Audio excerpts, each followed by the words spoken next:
to episode 11 of the Racing Line podcast. Gents, how are we going? Very well. Fantastic. Guys, tonight we're going to early start. Tonight we're going to be... I love how you say how we going like we haven't spoke to each other. We're all wearing the same clothes that we were wearing in the episode before, and we say that we were going to record another one straight after. It's for the listeners, mate. It's for the listeners. If they're listening to them on separate days, mate, we've got to give them some continuity. Listeners, tonight we're going to be reviewing the Formula One race from Interlagos that just took place this morning. Joe, let's jump straight into it, mate. What was your review, main points, talking points from the race? All right, so my review of the race is Hamilton's best race of the year. And if he wins the championship, this is going to be the linchpin race for that to happen. That's it. Yeah, so anyone who didn't watch the race, let's go into the fact that Hamilton won the race. I'm reviewing it, bro. Hamilton won the race. He started from 10th, worked his way up to 6th after the first lap. And then he really pulled off some beautiful moves around corner one, which me and Harry were frothing over, but Anthony thinks that he could do it. I said Ludwig Beethoven as a blind and deaf man could do it. Other than that, Verstappen came second, Bottas came third, Perez came fourth. I mean, other than Hamilton's charge to the top, and really his charge to the front also was part of the sprint race the day before, where he started from the back, with a bit of controversy about the rear wing and the DRS angle. Other than that, there was a bit of spice of Lando not being able to drive down the straight on the start of the race, but it was all about the Lewis Hamilton masterclass. And I really can't wait to hear what Anthony's going to say about this race and how he's going to spin this, because I feel like he's going to do his credibility a real bit of injustice today. That's all I've got to say about that. It was a very great Hamilton race, to be honest. So what a fantastically octane-filled way what else could we talk about? I don't know, Harry. Let's jump into it, mate. McLaren disappointing. Yeah. DR had a bit of race pace, but obviously had the engine issue. Lando pretty much ruined his race 5 meters from his grid spot. So disappointing. Ferrari, I think they may have just cemented the P3 in constructors. Best of the rest this weekend. Yep, definitely. Sainz and Leclerc, they're just together every race at this point. They're looking really good for 2022. And Max was a bit salty on the radio, which I loved. I thought there was some good strategy calls by Red Bull, but the Merc was just way too fast on this track. So that's mostly what I took from it. Red Bull seem match fit when it comes to strategy, but the Mercs are just, I don't know if it's new engine, they turned it up to 11 and just went for it, or if their car is just that much faster at the moment. Yeah, I think that might have been very much been the case, to be honest with you. They had 4 races to go. They threw a new engine in the back of Hamilton's car, obviously overnight. And I think they're kind of in a position now whether they can run it at full beans for the next 4 races, because the engine's, pretty much been built to run for 7 races. Yep. So I think they were just able to run it at full beans. What do you reckon we do? You reckon we start getting into some controversial points, or we start with the power rankings, boys? Controversy then. All right. My controversial point for the week, and I don't think it's too controversial because I'm trying to be objective. No, you're not. I'm trying to objectively hate, right? So I've been listening to a lot of the, people talking about their reviews of the race. I've been looking at social media and what people are saying about Hamilton's fantastic drive from 10th to 1st, right? Good drive, went from 10th to 1st. However, if we look at the onboard of him from the last corner through to the first corner, the dominance of that car made it very easy to make a move on that straight. It made it very easy. So people are saying it was a dominant drive. Yes, it was a dominant drive. I think it was more dominant from the car that Mercedes gave him as opposed to the driver. He did everything he had to do. He made all the moves that were required. But to say that he was, I don't know, making all of that himself, I think is not true. I think it's expected that he should have done that. Not that shouldn't be the exception to the rule. Look, Did you see him? I would usually back you, but he came from 10th and finished 10.5 seconds ahead of Verstappen. Yeah, but the car was that dominant. That's what I mean. So I think he deserved to win the race. I think he did everything that he needed to do as a world champion. And Verstappen ran him off the track at one point. But to say that was him and not to be that dominant, it's definitely the car and the team has something to do with what the package that they've given him. To say that it's all car was him, 13 seconds behind him. That's what I mean. So I don't think it's all him. I think the argument here falls off in the sense that Verstappen was maintaining his lead quite easily for from about halfway in the race to about the last quarter of the race. He was maintaining like a 1.3 to 1.5 second gap quite easily, and then I don't know, about 10 minutes to go, probably 12 laps to go. It wasn't even a contest. I mean, there was one lap where they kind of traded a bit of back and forth. Harry just mentioned the run off the track, but once he passed him, it wasn't even close. So I think a lot of it was down to Hamilton. But I will mention one thing.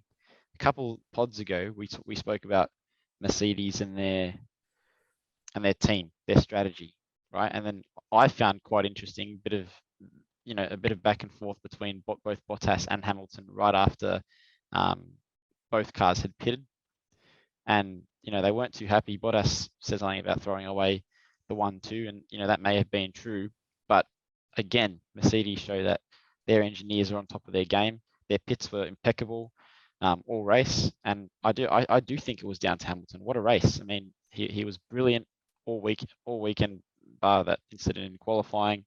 And my prediction of them making contact was so close to happening. I almost wanted there to be contact just so I'd get one prediction right. So that was my take on it. If you honestly think that he was a determining factor in that dominance, man, you are on some seriously good reefer. I think he was. And it's 3-1, mate. I think you're all bloody smoking. Did you see that Bottas came third? He didn't come second.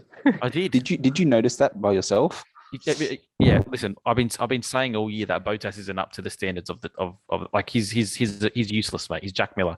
Get him out of the team. He beat Perez. Last week we were praising Perez for coming third, and he beat Perez. Come on, man. Oh, mate, I'm not. Listen, come on, man. I'm not arguing that he shouldn't have won the race. I am saying to say that is all him, as opposed to the car and the team and the package that he had, is a serious miscalculation. Were you not impressed with those outside corner one to overtake? I would have been impressed if he wasn't. I would have been impressed if he wasn't making the moves 150 meters before the boards. They were impeccable. They were beautiful.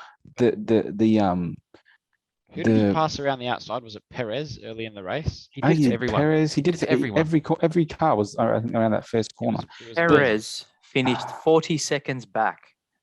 That's all. That's the point I'm trying to make. You're telling me that's all Hamilton. Last week, Perez was unlucky not to take him, and then this week he's You're 40 making my seconds point back. for me, boys. You literally said Perez came third last week, so he did well, and then all of a sudden he's 40 seconds back. How so far was Bottas from Hamilton? It doesn't matter. I don't rate Bottas as anything, mate. I think he's a lame duck. I think there's credence to an extent in what you're saying. I think Mercedes, to the untrained eye, it looked like they had a far superior car. Had a superior car. To the trained eye, it looked like they had a far superior car. But I still feel like so much of that race was down to Hamilton and how he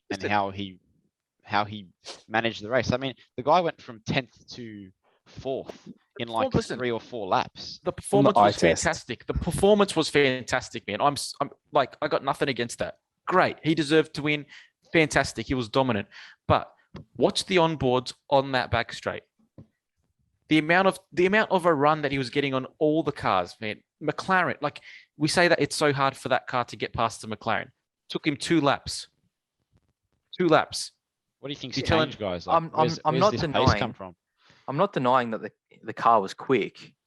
What I'm saying is not every driver on that grid could make the moves and do what he did in that race. I agree, because Bottas couldn't do it. Only person on that grid who could have done that, I would say, is Verstappen. I reckon Mazepin.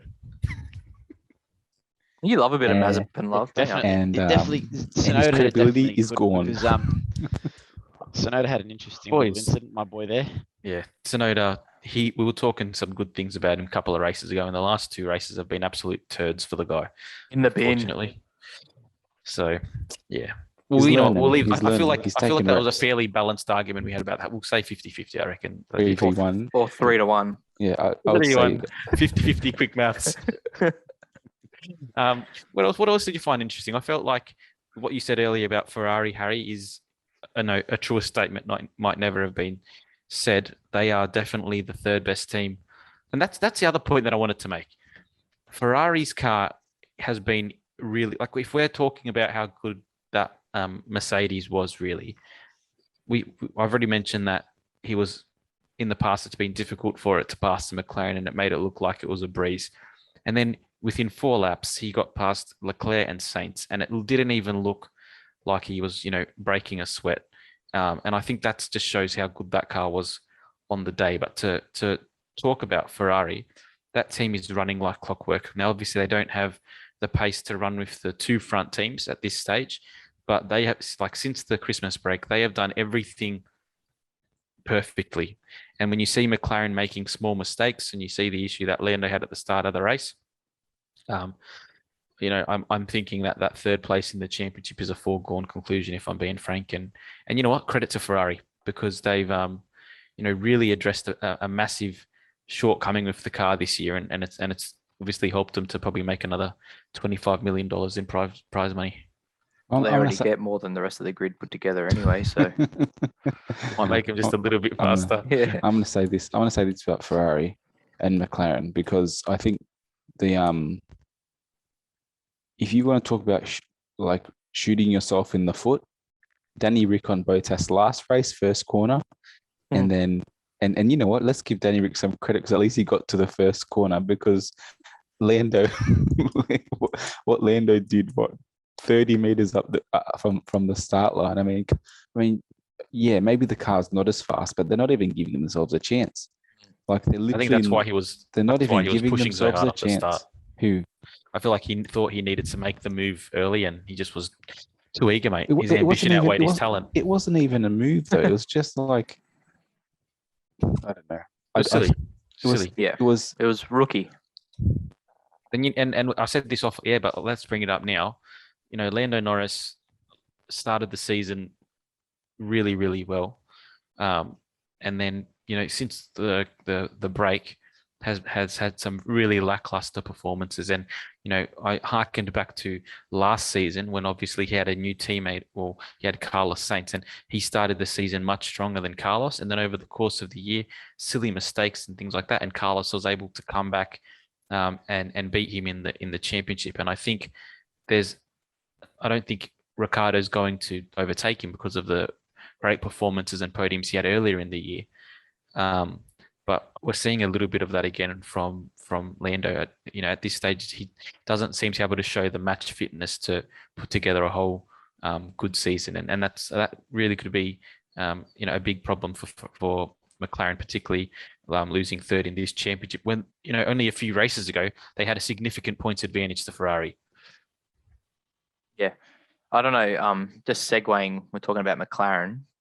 I don't know if you boys have seen the reports in the last week of Audi purchasing McLaren. Apparently, Zach Brown's been in talks with Audi and BMW in terms of selling off. We all know there's been some financial issues there, and it's probably hindered the Formula One performance. But if Audi or BMW are taking over McLaren, that's who knows where that team goes. Who knows where that team goes from there? Because at the moment, are they talking about full ownership or just like minority shares, buying back some of those shares that they've sold to the banks? Yeah, I'm not sure at this point. It's still really, but apparently there has been meetings taken place and between both. So it'll be disappointing, because the culture of that team at the moment is amazing. And if the Germans take over, I don't know if it's going to be the same. Well, I think the devil's actually in the detail, because I had heard nothing about that till you've just brought it up then. If it's a majority ownership, well, then that's disappointing because of obviously the history of McLaren. I think that's highly unlikely though, because I think Zach Brown has too much respect for the history of McLaren. He talks about it all the time. However, if it's a minority ownership, then that could be the best thing for McLaren. I think realistically, the deal with Mercedes has taken them further up the grid. But to be, a consistent championship threat, you really need to have a works team, and you need to have an engine supplier that's fully focused. I think that's the reality of Formula One at this stage. So if they've got the chance to, have a minority ownership in McLaren, whether it be whatever of the manufacturers you were talking about, that might actually be of benefit to McLaren. Because when McLaren was at their most dominant with Mercedes, Mercedes had, I think it could have been up to a 40% ownership in the team. So that is interesting to me. Looking at it now, it looks like Audi wants the F1 team and BMW wants the supercar division.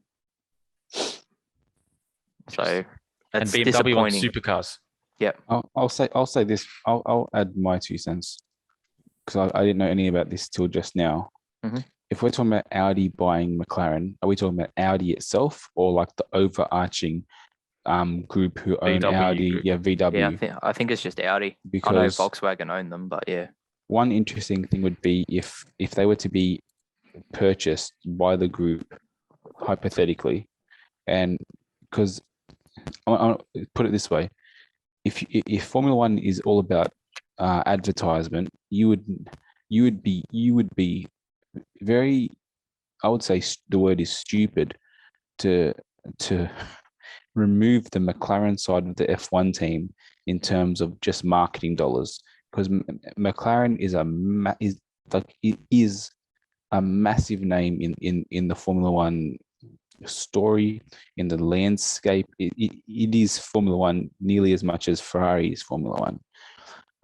But it would also be, if you were to say buy McLaren into that family, and then build your own engines and have like an Audi powered McLaren. I mean, the thing is, McLaren have never had in their Formula One cars an engine that's their own. They had Honda, and then they went to Mercedes, and like Ant was saying, they had Mercedes owned 40% of the team, and then ever since Mercedes pulled out that 40% money, that's when they've sort of dropped, because their budget has been severely handicapped. Then they went to Renault, and then they went back to Honda, and that was a disappointment. And now they've gone back to Mercedes. But if they could have the dedicated a dedicated engine supply that sort of put them back in the running with Red Bull and Mercedes and with Ferrari, that would be amazing for the team. So I think it really is double in the detail of how it would work out. I've just had a look at some of the reports, and it seems like they are looking to buy McLaren, but still keep the McLaren brand as such. So they would be owning the F1 team, but still keeping it as McLaren F1, and then potentially putting an Audi power unit in the back of it. To be honest with you, so that seems good. And I can't think about. I can't see Zach Brown would sell them, for them to like lose their heritage after he's done so much good work to actually bring their heritage back to them and make it part of their vision and their identity. That's very interesting. Anyway, very interesting. Michael, what do you think, bud? What do I think about the race, or what do I think about what you're talking about? The race. Yeah, look, there are a few things that stood out to me from the race. I mean, a body looks. I don't pretend to sit here and analyze the race like you guys, but from an entertainment point of view, I tend to look at these races. I found it quite an enjoyable race to watch, more enjoyable than some of the other ones that I've seen this year. Purely from a wonderment point of view, you could say. I found on lap 26 there was this shot of Gasly entering the pits, and he was coming around the back of the home straight. Obviously, it's slightly off camber. There's the angle of the straight slightly parabolic, so it's quite impressive to watch. And then I don't know, I might be wrong, but surely that has to be the fastest pit entry in F1. Like, goodness gracious, like they're almost at top speed. Brundle, I think, said that there's a bit of a blind chicane almost as you enter the pits. I found that bizarre. But yeah, just the speed at which they're entering the pits there is obscene. And then I found it cool that they passed through the pits under safety car conditions. I've never seen that before. And the exit to that pit lane is just ridiculously long as well. So that part of the race, from like I said, the untrained eye, I found that pretty fascinating. We spoke a few pods back about tracks with character. I think Interlagos is 100% a track with character. Like it's a thin track. I love it. There's not much space there, but just it's just sweeping corners. There's so many overtake opportunities. Just an awesome track to watch a race at. Steeped in history as well. And even the crowd. That's something that's been lost in Formula One. You see the crowd numbers there. The crowd numbers are just massive. Every time there was an overtake, I mean, when Hamilton passed Verstappen late in the race, it was like someone had scored a goal in the World Cup. It was just, you could just hear the crowd over the commentary. I just found it really cool. I really enjoyed watching that race. I just thought of something. I want to hear Anthony's take on it, because I know how much he loves Senna, and he loves and he loves his McLaren. What did you think of your best friend Lewis taking the Brazilian flag in his hand and taking it for a drive around the track after he won? I didn't mind that at all, to be honest with you, because I know how much he likes Ayrton Senna, to be honest with you. He's a huge. I hope he said that. To be honest, actually, it's really nice. It's really nice actually, because obviously he's not here anymore, but his legacy lives on through those people that keep racing, and I like that. That was quite nice. I also loved Lewis Hamilton's helmet this week, to be honest with you. Say what you will about the man and his haircut, but when you cover his head with the helmet, it looked pretty sick. You've always liked his helmets. See, he got the €5,000 fine for taking his seatbelt off to get that flag. Yeah. Did he? I think that's so rubbish, eh? That's bullshit. That's so crap. They're wrecking the spectacle. But you know what, Mick? I think you had one of the best bits of insight just then, because you might be on an absolute killer of a point that is the fastest pit. I never thought about it, but That Monza. Just trying to think. I don't even think Monza gets that speed, because you're coming out of the Parabolica. Yeah, it's too Mick, soon. That's a call and a half, mate. Give yourself a pat on the back. Yeah, I don't know. I was watching it. I'm thinking, gosh, he's flying, and then all of a sudden, one second. So. Baku. No, they slowed down way quicker though. Baku. They slowed down earlier. You were flying down. Doesn't Baku have a chicane? I don't think so. It does. Does It it? does. Actually, Harry would make. You could say the same thing about latest F1. I raced it last night. You could say the same thing about Canada. Canada's got this huge sponsorship straight too, but they've got a chicane before the pits as well. Roadmaster sponsorship right here. Click the link above, boys. What's your handle, mate, on the F1 online? Oh, it's just my name. What is that? Shit. Slow guy 1990. It's like Verstappen was playing open lobbies today, that's for sure, with that incident with Hamilton. But I didn't mind that, to be honest with you. I like a bit of saw you spice. online last week, Harry. Wasn't it? Marzipan Fan 101. Yeah, that's it. I just do heaps of spins all around the track. What did you what's your take on that incident, guys? Like, did you find it? Was it a racing incident? Was the Verstappen one pushing too far? It was actually. I thought Hamilton was robbed of not getting something from that, some form of compensation. I thought that was really. I told Harry and Anthony before we started. I thought it was unprofessional and dirty, and I've been harping on all year about that He's a killer. Collision at Silverstone. Yeah, he's dangerous. I've been complaining about that Hamilton on Verstappen at Silverstone all year, and I don't think that has anything on what Verstappen did yesterday. The only reason that there wasn't an incident was because Hamilton took evasive action. But I think it was pretty bad. I thought there should have been something. Excuse the ignorance, but what does it mean? Firstly, when the stewards have noted the incident. Secondly, so noted means what's a black and white flag? What does that mean? Noted means so it's under investigation. So they've said we've seen something and we're going to look into it. Black and white flag is just that it's a bad sportsmanship flag. If you get another one, then you're going to be receiving a penalty. It's like a warning. Yeah. It's a warning not to. Was there a black and white flag for that? Yeah, there was. For that, I think he got it for track limits, maybe, didn't he? I don't think it was for that. I think they said there's no further action on that one. No, they initially said that, and then and then later into the race, they mentioned the black and white flag, and then I think Okay. that's why he said, say hi to them for me.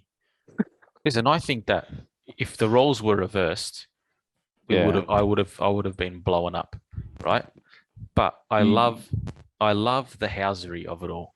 To be honest with you, How good was Toto Wolff's reaction when Oh, Hamilton yeah. made the pass on Verstappen? Toto will look. Listen, you can't say that. Love and life. You can't say that it was unexpected. I mean, Verstappen's trying to keep himself in the lead of the championship. It's not like Lewis Hamilton hasn't dabbled in his own forms of naughtiness when he's trying to lead a championship as well, right? It's part of the game. And like if you think about the F1 drivers that we love, we talked about Senna, right? Prost Think and about Senna. how he took out Prost. If we think about Schumacher taking out Damon Hill, Everyone. trying to take out Yeah. Jacques Villeneuve, right? Parking in Monaco. That is the mantra. Like that's what a killer does, right? They're going to put the car in a position where if you want to get through me, literally drive through me. And I love that. It's not politically correct, but bring on more of that, please. I'll tell you why I don't like it, because we've got 3 races. We've got 3 races to go, 4 races to go. We've got 3. I think. 3. What are we going to do every time they get next to each other in the next 3 races? Verstappen's got a points advantage. So what? Just park it somewhere stupid, and if he tries to go down there and he causes the incident, we're just going to do that for 3 races. Well, when there was 1 point between them, Hamilton didn't yield. Now that there's 20 points between them, he yielded. So there are mind games being played. Let's be honest about that.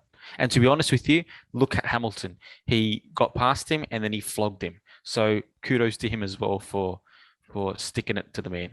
Was So that- I love it. was that a Sticking bit to their of- guns?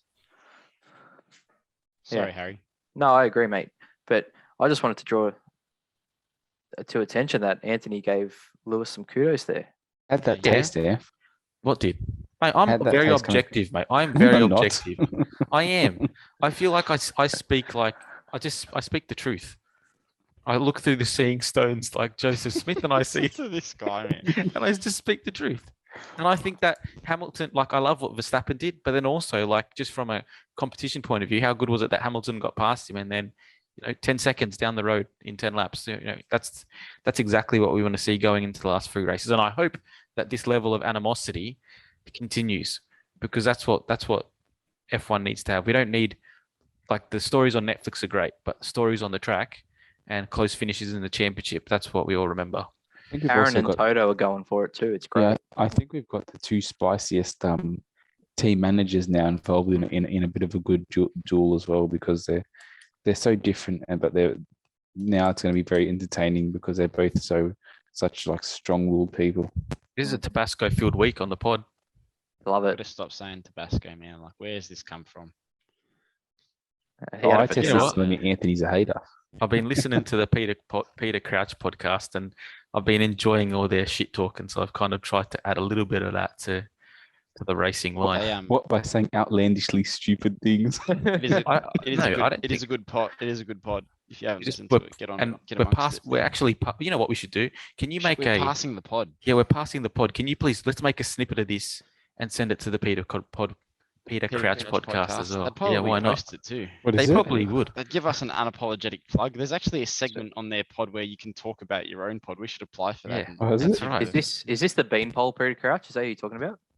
No. This is that Peter Crouch. Yeah, Yeah. okay. It's one of the biggest pods in Europe. Mate, let's get amongst it, mate. They got 27,000 followers on Podbean. Could you imagine if We we could- got on there and gave the racing line a plug? We'd probably end up getting a few thousand subscribers just from that plug. Let's do it. Let's do it. They Is, don't. is Peter don't- Crouch a better podcaster or soccer player? That's Podcaster. a spicy question. Peter Crouch is I a mean, great the man soccer has over player. 100 goals in the Premier League. I don't think you've, was- that was- over 30 No, caps for I England. was just trying to cause some controversy. So when Mate, hate on we Crouch. send them this snippet that they show us. We'll edit that part out. Nah, let's Yeah, keep. so- We're to pass the pod. We're sorry, Crouchy. Okay. What about moving on slightly to a slightly different point as well? Lost my train of thought now, to be honest with you. Oh, the next 2 races, 2 new tracks. We've spoken about it over the last 2 podcasts slightly as well. But we've got Losail, we've got Saudi Arabia. with the newfound speed of the Mercedes, we might have a very close championship come the last race of the season, I'm thinking, boys. If Hamilton was to, potentially snare the next two, we're talking about a 6-point swing in the championship, which is less than the race win. So, any thoughts on that? If Hamilton wins the next two races and the pole and the fastest laps go to someone else, apparently they go into the last race of the season even on points. That's what I if heard. Max finishes second. That's if Max finishes second. Yeah. That's what I read today, and I was like, "Ooh, that's a bit saucy." Well, they're talking about Saudi Arabia being the fastest street circuit on the calendar, which Baku is pretty damn quick. And Yeah, if it is that quick, with this Merc power unit at the moment, are Red Bull going to be able to keep up? Because La Salle's apparently a Mercedes track too, with the high speed there. So quite tasty. Yeah, it's going to be very interesting, I think. I think Saudi Arabia, just from looking at the track, I think that's definitely Hamilton's to win. Mhm. The interesting thing will be if Bottas can actually do something. Can do something to make a bit of a barrier. LaSalle, I don't know. LaSalle, I'm a little bit less sold on that it's just the Mercedes track. There's enough slow corners as well for it to be beneficial for Red Bull as well. But again, the fact that it's a new track, that's what I think is really fascinating, because we've got no data from the past to go from, which is really good. I mean, and then we've obviously you say all about these, like these tracks we don't know. We talk about like they look like Mercedes tracks, they look like Red Bull tracks. The shape, the layout of the track itself doesn't dictate everything. It also has to do with the temperature that they're running on the day, the surface of the track, how the tires wear, which cars can preserve its tires for longer. So it's a much more factors than just this track looks like it's a Mercedes. You know what I mean? Well, we're going to two very hot hot cities in the next two races, and we've literally just spoken last week about the overheating issue of the Mercedes. So that's another consideration. Yeah. I mean, it's so good that we've got a championship that's coming down to the wire, though. I mean, how good is it? And from two different teams, two very different characteristics of the cars as well. It seems like the managers are getting feisty. It seems like the drivers are getting feisty. I mean, this is the best we've seen. Like, this is the strongest F1 has been as a product for quite a long time. But yeah, that's exactly what we want to see. How good is it that we can look at the shape of tracks and just speculate about all this stuff, and like we haven't had a chance to even think like this for the last 8 years, because it didn't matter what track you went to or what shape it was. There was only one car that was gonna be competitive, except maybe Monaco and Singapore. So yeah, and Baku sort of, but like now, like every race is like a coin flip. 2 weeks ago, what was the track when Verstappen won, and everyone's like, oh, Mercedes will dominate. Yeah, and then Verstappen comes out and wins, and then we were talking 2 weeks ago that that this would be a good race for Red Bull, and Mercedes come and they didn't look like they took a step back from practice. Like it was practice, qualifying, sprint race, then the race, they just looked formidable. All right, boys, I've just sent you on the chat my power rankings. My power rankings for the F1 right now. Okay? Ultimate piss take, my friend. Taking into consideration the recent history of events, this is my... Well, let's talk about what the power rankings are. The power rankings is essentially taking the competitive disadvantage of teams out of the equation. Where do we think drivers stack up man to man? So this is what I've got.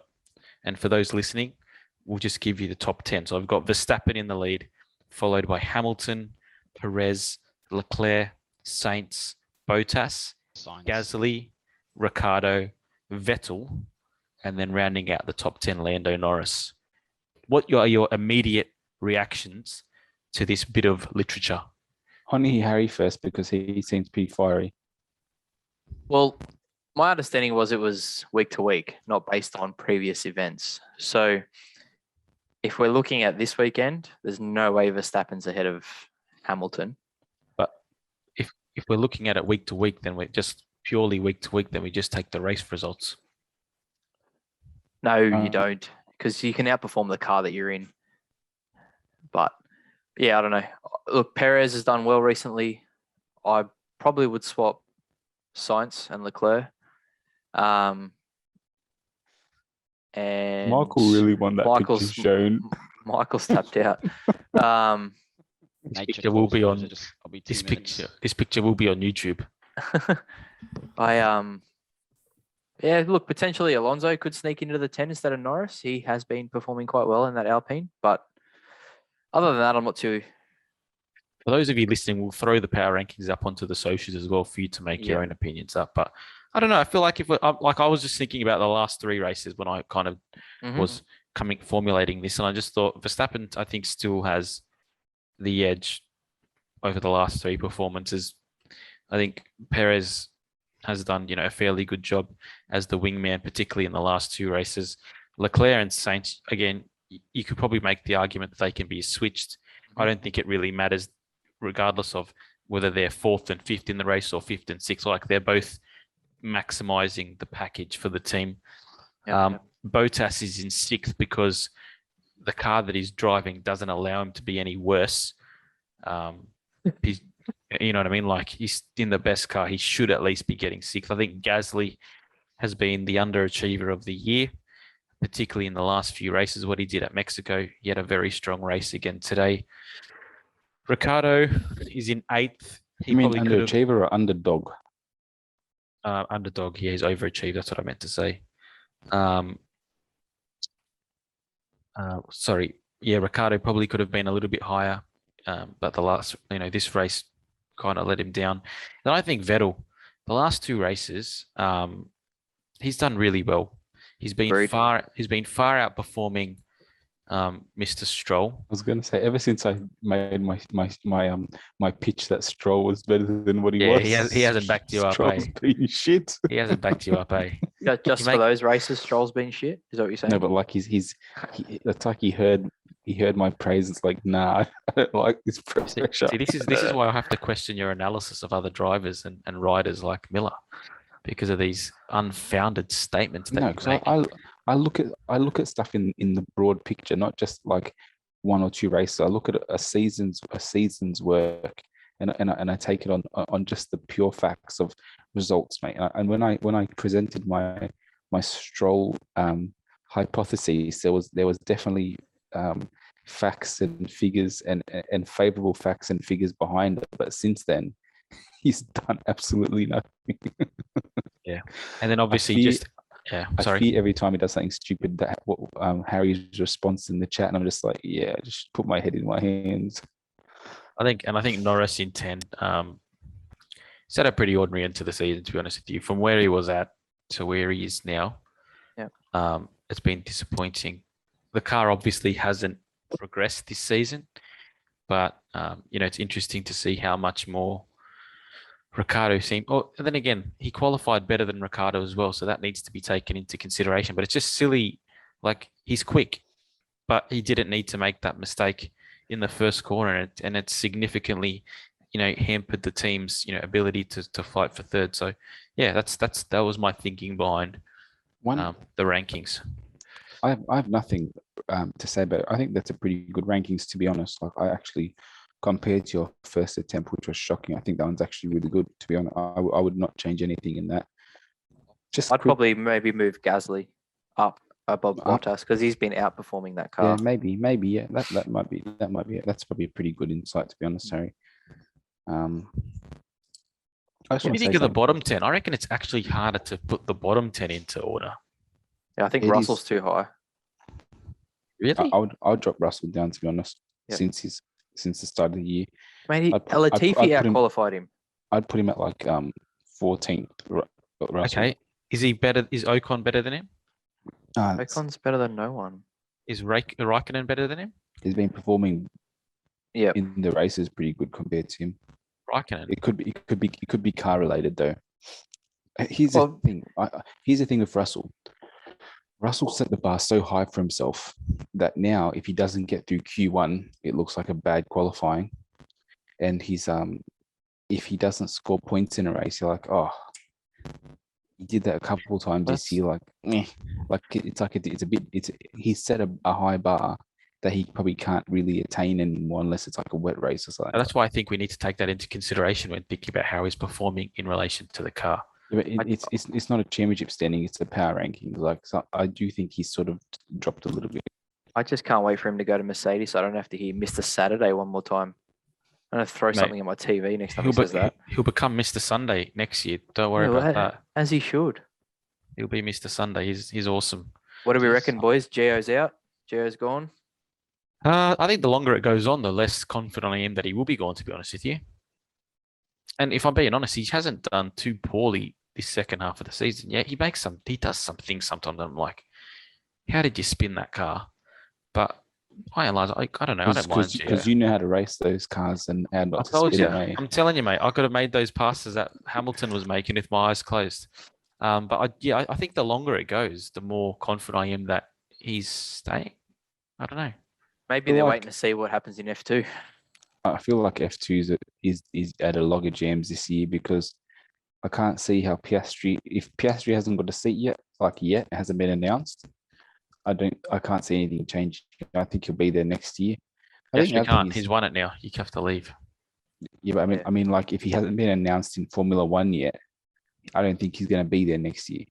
Takes over from Alonso in 23. You know what I could see actually happen? I was thinking about this a little bit because I like Piastri. I think he's awesome. I think he's 1 year removed from Formula One. If I'm being perfectly honest. hate this No, guy. no, he is a gun, but I think he's 1 year removed from Formula One. Now What do you mean? I think he just needs 1 more year of just racing with men, as opposed to racing with boys. I have a good So theory for Piastri. Just let me finish. I would like him to. Sorry, Joe. Because when you start, you tangent. Anyway, I'd like to see him race in Super Formula. To be honest with you, because just he's racing against boys, against men. It's something different. I think it was really good for Pierre Gasly when he went over there. Even Van Dorn talks about how good it was in relation to racing in Formula 2 as well. So good at the moment in F1. He never really got much of a chance. But what I can also potentially see happening is IndyCar. No, I don't think IndyCar is an option for him. But I could see him. I just don't think Alpine would be willing to risk it with the oval racing. But I can see him doing the test sessions for Alpine next year at a few Fridays, which seems to be something that they're pushing in Formula One in general, getting some rookies in there.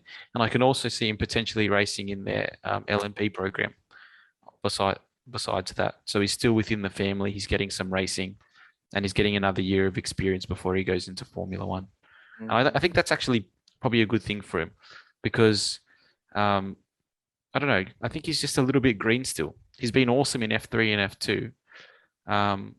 But we also have to take into consideration the car that he was racing. And I think that a little bit more experience would probably benefit him. That's just my thoughts, though.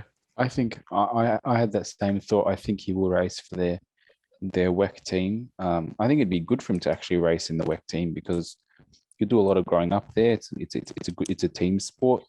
So it'd be good. It would be good for him probably to mature a bit. I like how he said he's still a bit green, but then like when Lando Norris came through F2 straight to F1 at 18 years old, like this guy's the next thing.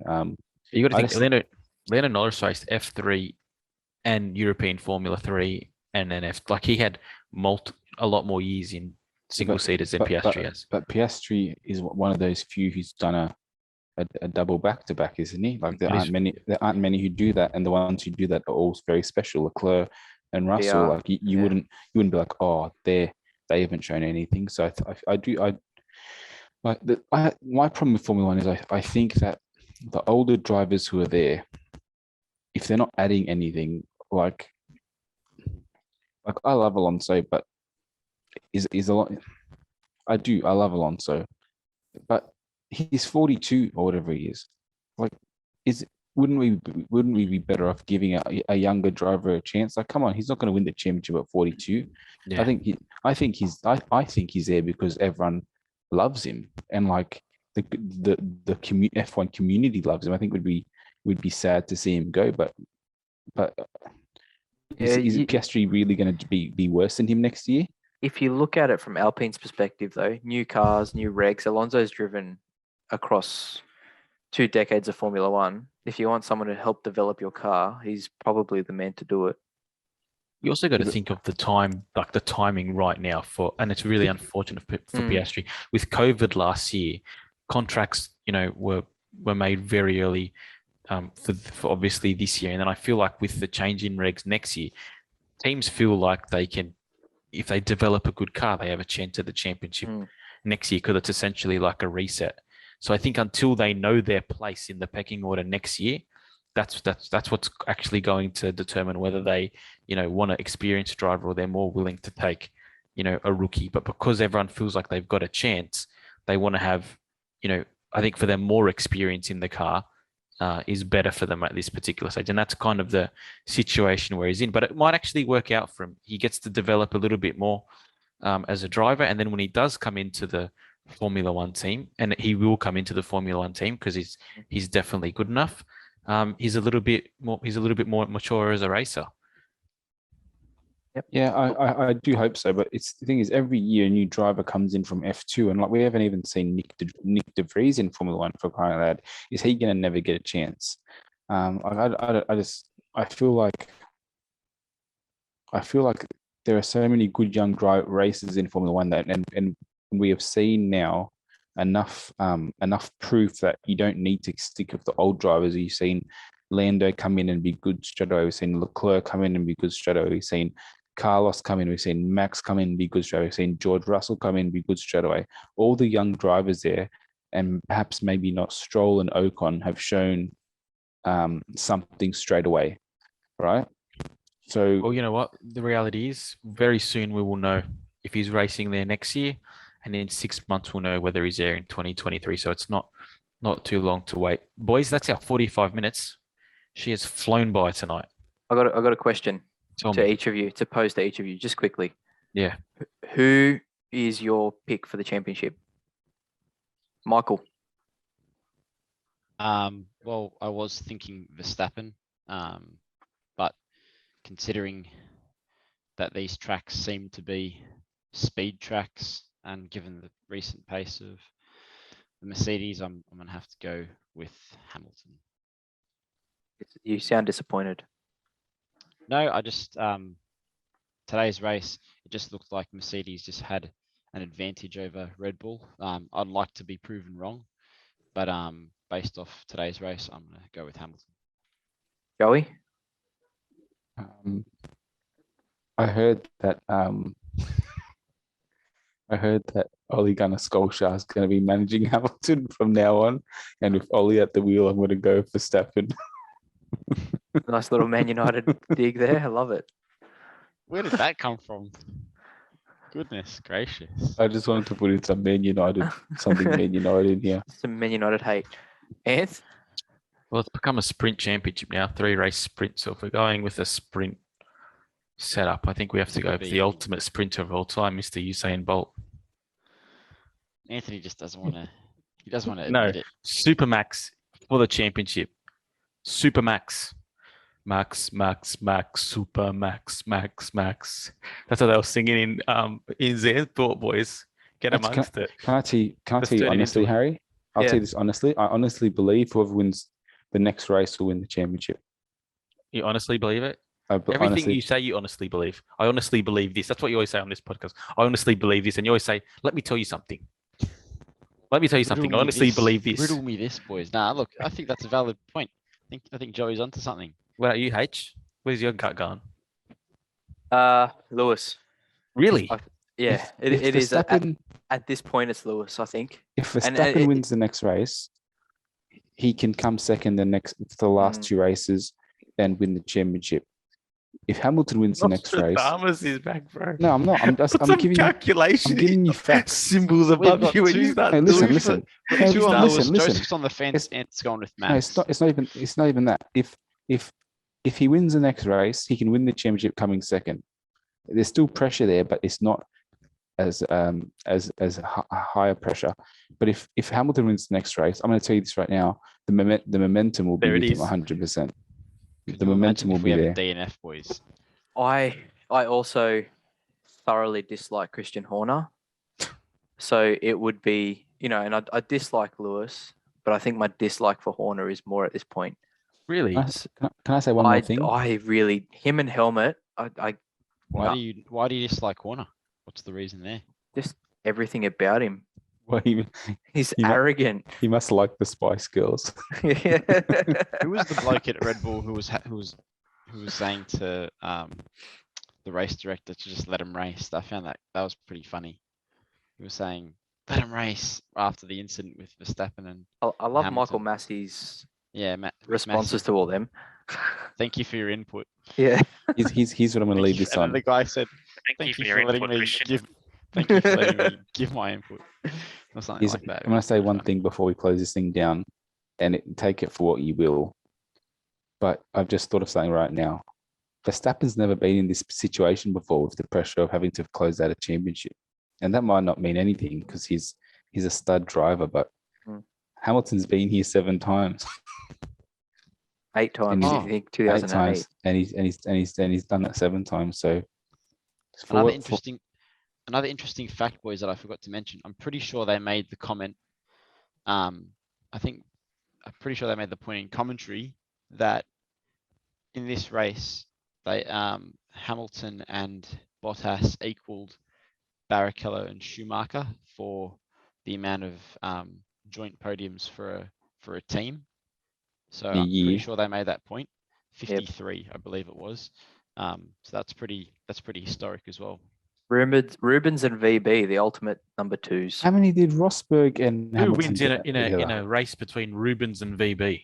I think Rubens. Rubens smokes him. Rubens. Valtteri Bottas, mate, is about as effective as.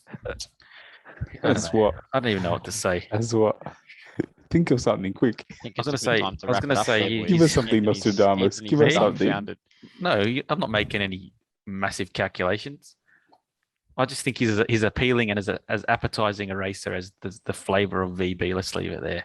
Tell him I said hi. We're not going to leave it there. I thought you were going to say something like Rubbish. he's as useful as cleaning a window with an oil rag or something like that. And you give me something shit like that. All right, man. We'll leave it there. All right, boys. So yeah, That's, mate, have a good that's one. another great episode. Guys, thanks for listening tonight to our 11th episode. Please like and subscribe on our socials and keep spreading the word to those people that you think might be interested in the podcast. And we will try to get the pod passed by the Peter Crouch podcast as well, Mick. I'll leave that to you. So thanks, gentlemen. Thanks, guys. Hit Have the a like great button. night. Thanks, guys. See you, fellas.